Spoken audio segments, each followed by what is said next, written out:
샬롬, 귀한 하루를 말씀 묵상과 기도로 시작하는 우리 모든 성도님들에게 하나님 우리 아버지와 주 예수 그리스도로부터 은혜와 평강이 충만하시기를 축복합니다. 우리 오늘 함께 살펴볼 말씀 로마서 1장 1절부터 7절까지의 말씀입니다. 우리 함께 읽겠습니다. 예수 그리스도의 종 바울은 사도로 부르심을 받아 하나님의 복음을 위하여 택정함을 입었으니 이 복음은 하나님이 선지자들을 통하여 그의 아들에 관하여 성경에 미리 약속하신 것이라.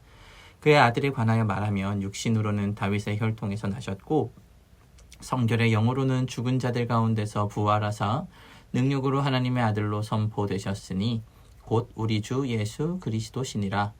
그로 말미암아 우리가 은혜와 사도의 직분을 받아 그의 이름을 위하여 모든 이방인 중에서 믿어 순종하게 하나니 너희도 그들 중에서 예수 그리스도의 것으로 부르심을 받은 자니라. 로마에서 하나님의 사랑하심을 받고 성도로 부르심을 받은 모든 자들에게 하나님 우리 아버지와 주 예수 그리스도로부터 은혜와 평강이 있기를 원하노라. 아멘. 사랑하는 우리 귀한 식구들, 그리스도인으로서 우리가 이 땅을 살아가면서 우리가 반드시 지키고 기억해야 하는 것이 있습니다. 그것은 바로 우리의 정체성이 무엇인지를 확인하고 또 그것대로 살아가려고 결단하는 것이죠. 그리고 그것이 우리의 삶에 어떤 의미를 가지는지 역시 깊이 생각해 보아야 합니다. 왜냐하면 인간은 자신을 어떻게 정의하느냐에 따라서 사고하고 행동하기 때문이죠.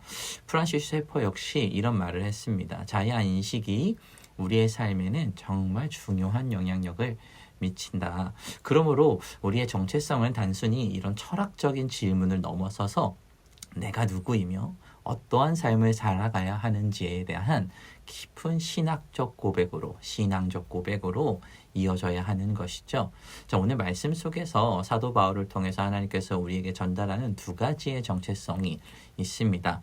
자, 첫 번째는 사도 바울은 로마서 1장 1절에서 자신을 그리스도의 종 이렇게 고백하고 있습니다.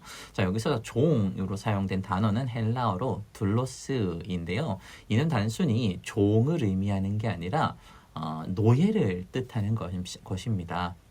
사도 바울은 자신을 그리스도의 노예로 규정하면서 자신의 삶 전체가 그리스도에게 완전히 속해 있음을 고백하고 있는 것이죠. 여기서 우리는 성경 번역의 이 역사적 배경을 좀 이해할 필요가 있습니다. 서구 문명 속에서 이 기독교가 좀 발전하면서 노예 제도에 대한 부정적인 인식이 좀 강했죠. 그 결과 이 성경 번역하시는 분들은 노예라는 단어를 종이라는 단어를 조금 약화시켜서 번역하는 경향이 있었습니다. 그러나 사도 바울이 사용한 이 둘로스의 정확한 의미는 노예입니다. 이는 그리스도께 완전히 속한 자로서 자신의 의지와 상관없이 그리스도의 뜻에 그냥 복종하는 자임을 강조하는 것이죠.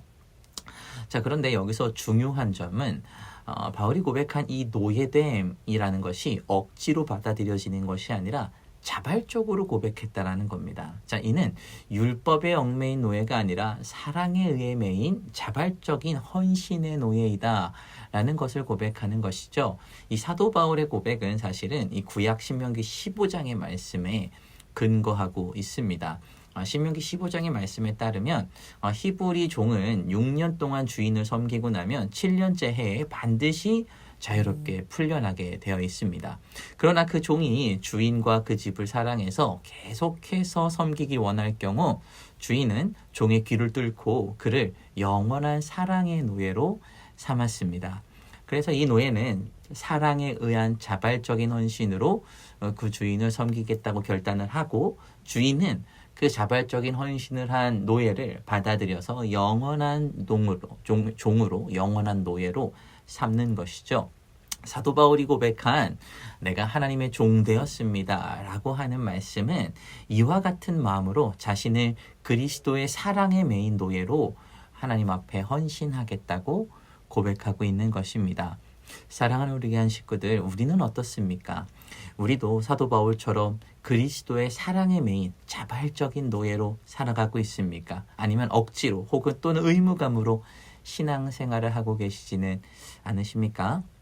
사도 바울은 노예에 의한 사랑이 아니라 사랑에 의한 자발적인 헌신의 삶을 살아왔습니다. 이것이 우리가 사도 바울의 모습을 통해서 바라보고 추구해야 하는 신앙의 본질인 것이죠. 두 번째로 바울은 자신을 사도로 부름받았다라고 선언합니다. 자, 사도의 의미는 보내심을 받은 자라는 건데요. 자, 사도 바울은 다메섹 도상에서 부활하신 예수님을 만나 직접 가르침을 받았고 그리스도로부터 보내심을 받은 자로서 사도로서의 사명을 받았습니다. 자, 사도 바울이 이러한 사도직은 많은 논란의 대상이 되었는데요. 그가 그리스도인들을 박해했던 과거 때문에 특히 유대인 그리스도인들이 있는 이 교회들에서는 그의 사도성에 대한 의심이 항상 있어 왔습니다. 그러나 사도 바울은 이 다메섹 도상에서 부활하신 주님을 직접 만났고 그분께로부터 직접 가르침을 받은 후 사도로서의 사명을 받고 세상으로 보내졌습니다. 자, 이렇게 사도로 보냄받은 자, 그렇다면 오늘날 우리도 그리스도로부터 보냄받은 자로서 살아가야 하는데 정말 그렇게 살아가고 계십니까? 하나님께서 우리를 각자 세상 속에 보내셨다는 사실을 깨닫고 그 자리에서 하나님의 사명을 감당하며 살아가고 계십니까? 이와 관련해서 우리는 요셉의 이야기를 떠올릴 수 있습니다. 요셉은 형들에게 팔려 애굽에 내려갔을 때 처음에는 자신의 상황을 불행으로 생각했을 겁니다. 하지만 나중에 형들을 만나서 생명을 구하려고 나를 당신들보다 앞서 보내셨나이다 라고 고백하면서 자신이 하나님의 계획 안에서 보냄받은 자임을 깨닫게 되죠. 자, 이것이 하나님의 시선임을 깨닫는 순간입니다. 우리도 때로는 내가 처한 환경이나 상황을 불만스럽게 느낄 수 있습니다. 그러나 하나님께서 우리를 그 자리로 보내셨다는 사실을 우리는 반드시 기억해야 하는 것이죠. 자, 그렇다면 사도 바울은 무엇을 위해서 하나님의 사도로서 하나님의 사랑의 메인 종으로서 보냄받았을까요? 바로 하나님의 복음입니다. 자, 하나님의 복음, 왜 사도 바울은 하나님의 복음이라고 했을까요? 복음이라는 단어가 당시 로마 사회에서 통용되고 있었던 단어이기 때문에 세상적인 복음과는 구별하고 싶었을 겁니다. 세상이 말하는 요한겔리오는 상대적이고 주관적일 수 있습니다. 그러나 하나님의 복음은 모든 사람에게 동일하게 적용되는 유일한 구원의 소식이기 때문이죠. 이것이 참된 복음입니다. 이 복음은 우리를 구원할 뿐만 아니라 우리가 하나님의 상속자로서 하늘의 유업을 받아 영광의 삶을 살아갈 삶으로 우리를 인도하는 것이죠. 자, 이렇게 우리가 하나님의 복음을 믿고 따르는 자로서 단순히 구원받은 감격에만 머무는 것이 아니라 하늘의 유업을 이룰 상속자로서의 삶을 향하여 나아가야 합니다. 구원은 이제 시작일 뿐인 것이죠. 하나님의 목적은 우리가 구원받은 백성이 됐다가 아니라 그리스도의 성품을 닮아가며 하늘의 영광에 참여하는 삶을 살도록 부르셨다라는 사실, 그것을 위해서 우리를 보내고 계신다는 사실을 항상 기억해야 합니다. 사랑하는 우리 귀한 식구들, 우리는 그리스도의 노예입니다. 그러나 이것은 억지로 복종하는 노예가 아니라 사랑에 의한 자발적인 헌신의 노예이죠. 사도 바울처럼 우리도 그리스도의 사랑에 묶여 자발적으로 주님을 섬기며 우리의 삶을 하나님께 드릴 수 있어야 합니다. 또한 우리는 하나님의 사명을 받고 세상에 보내진 자들이죠. 지금 내가 있는 자리, 하나님께서 나를 보내신 곳입니다. 그곳에서 하나님의 복음을 전하고 하나님의 영광을 위해 우리가 살아가야 합니다. 우리 모두가 이 말씀을 받아 보내신 그 자리에서 하나님의 영광을 위해 살아가는 복되고 귀한 아침 되시기를 축복합니다. 아멘. 우리 함께 기도하겠습니다. 사랑과 은혜가 충만하신 하나님 아버지, 오늘도 저희를 불러주시고 하나님의 말씀을 통해서 우리가 어떤 자들인지를, 어떤 정체성을 가지고 살아가야 하는지를 깨닫게 하여 주시니 감사합니다.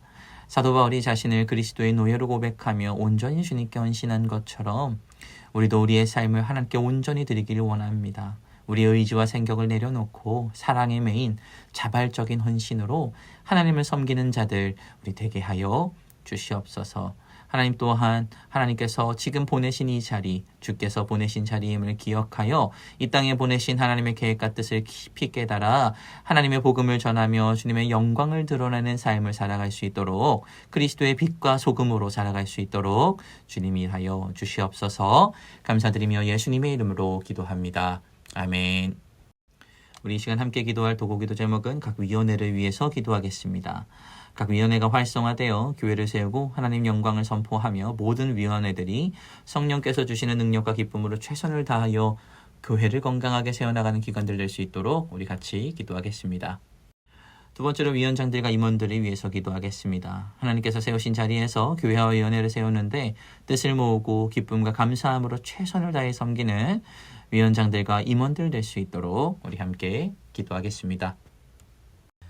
이 시간 마지막으로 교회를 위하여 기도하실 때 육신의 질병으로 치료 중에 있는 식구들과 생활에 어려움을 겪고 있는 식구들과 군 복무 중인 형제들과 타 지역에서 머물고 있는 교회 식구들과 학업 중에 있는 청년들을 위해 기도하시고 각자 기도 제목 가지고 함께 기도하도록 하겠습니다. 우리 함께 기도하겠습니다.